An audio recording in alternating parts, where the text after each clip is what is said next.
In today's video, we are going to learn how to draw a rectangle, simple rectangle in a SketchUp. Like if I want to draw a rectangle on this surface, these rectangles are on ground surface.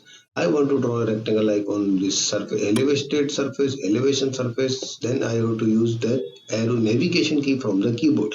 You can see the small blue rectangle on the ground floor. I will click it. It's drawing on the ground level. I will simply click the left key. You can see this is drawing on the elevation, or I will press the right key. This is drawing on the left side.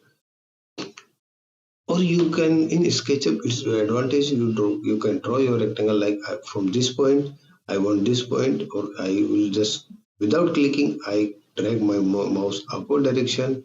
It is drawing the rectangle in elevation surface.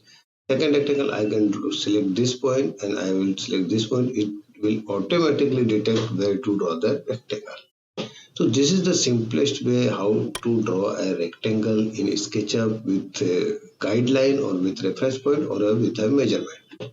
Thanks for watching our video. If you enjoy and learn, then like it and subscribe our channel. Jai Hind, Jai Bharat.